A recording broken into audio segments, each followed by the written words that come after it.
Hello, welcome back to On the Bench. This past week, I photographed all the models for my next book cover. That would be the re-release of my first novel, Starstrikers, and that's all done now. And unfortunately, it had a victim. The Interceptor model that we've been building the last couple of weeks had a boo-boo. It basically was attached from the rear to a C-stand, and I didn't tighten the C-stand go head good enough, and it gave way, and the model swung down and pile drived into the pavement, busted the whole top of the head off, and cut a piece off of here.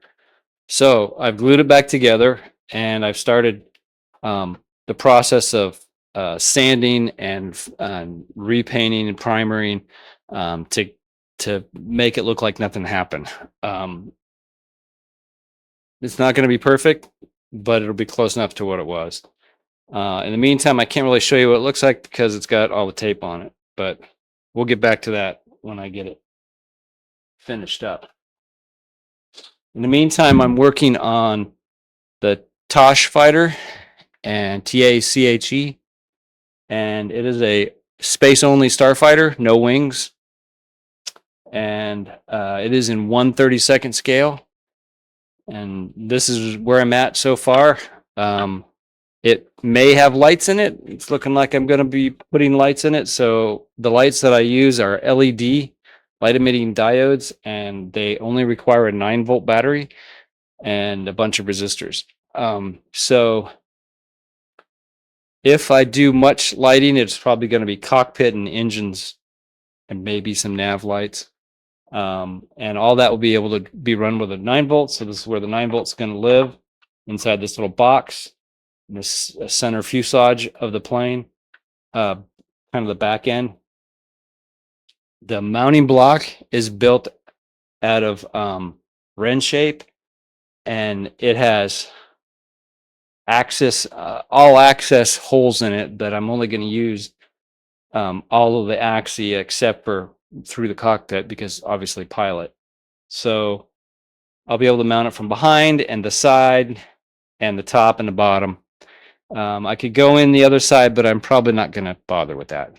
Just one side for access. So in this one access panel, for instance, through here, this is going to be an engine. An engine panel will come over this, but you'll be able to slide your bar in there. And there's little set screws that you see in there, and those are used to actually crimp it down on your dowel. I'm going to take the battery out so it doesn't flop. But you can see it's pretty rigid. It's not going anywhere, and that's how I build it. Most of my attention is going to be on this box, what I call the box. A lot of electronics will be in there, and lighting for the lights, and the mount system is there, and a whole lot of stuff. And I have to kind of work out how I'm going to do that before I get to building too much more of it. There's a lot more building to do. I have to frame out the fuselage and the engine cowls and the whole cockpit. There's kind of a toolbox area that comes across the top here, the window canopy here. And then there's these huge guns in the side. And I don't know if I'll actually use these pieces or not, but this is kind of what the guns will look like. They'll be inside the intake for the engines, and they'll come along the fuselage like that. So, and they'll be large like this. These are pumps for shampoo bottles. I've removed the pump top off, and this is how it comes. It's a rubbery piece. You don't like to use rubber in models because they don't hold glue. Glue tends to chip off of it really quickly, like a plastic straw. So I'm probably going to find some brass dowel that will fit in here, and I may have it get smaller as it gets bigger. There's lots of things to do, but this is a convenient way to measure how long it'll be. So those are the guns. Played around with the little pilot figure, sitting them on different things, and a little ejection seat, and that's basically where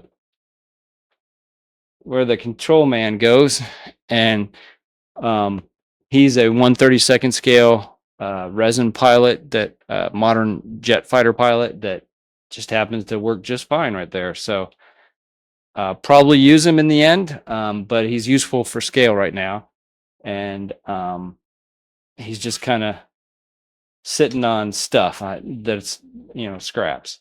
But anyway, that's where we are with the Tache fighter. It's mounted, and I'm proceeding to work out the lighting and probably do some wiring this weekend, as much as I have. I got to do an inventory of my LEDs and see if I have enough of the right kind of lights. I may have to order lights, so that process might take a while. In the meantime, I may build out more of it. But it's coming right along. I upscaled this from the cardboard model. The cardboard model is 1/48 scale, 1/48 scale, and it's a very common aircraft modeling scale. And when I was a kid, I drew my original drawing up here of the Tache fighter in 1/48 scale. And so when I built this model, I just took the measurements right off that drawing, wound up with this. And then to scale it up to 1/32, you need to multiply each measurement by 1.5. So this is all the lengths in centimeters of every part that had to be measured out for the whole outline of the model and the thickness of it. So a little bit of math involved in that, and easy stuff though. I'm using 0.060 of an inch thickness of sheet styrene, and I don't have a whole lot of it left. In fact, I may have to order more. That stuff's not cheap. I get mine through Amazon from Evergreen, and these big sheets of it, and it's about $50 for, like, I don't know, 5 or 6 sheets of it. So it's pretty expensive. I'm hoping I can build most of this model without buying another one, but so I can coast that cost later in the fall when I'm actually building models again. But yeah, that's all we're at right now. I'm concentrating on the interior of this and fixing up the old Interceptor model. So, and it will all be done. These are, just like to emphasize that these are not display models, so I don't typically enter them into contests or anything. I don't really do contests anymore anyway, but I wouldn't now, because I tried that once. I had a really, really cool large model called the Renault, which was the same scale as this model, except it was the size of the Millennium Falcon. Huge. It's about a 3-foot model.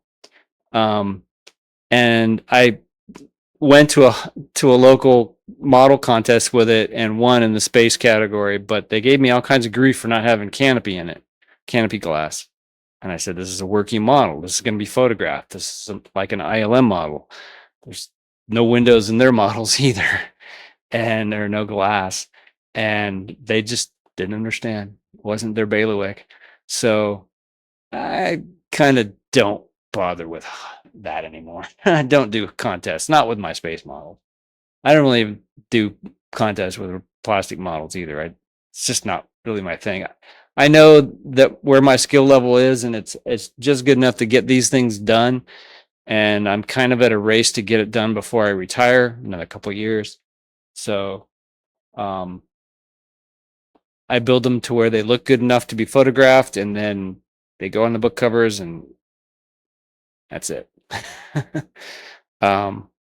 Someday I'm going to have to work out a way to sell them off on Etsy or something, but right now I don't have time for that either. So anyway, that's all for this week. Thanks for joining me on the bench. Be sure to click like and subscribe, and come back next week for more. We'll see you then.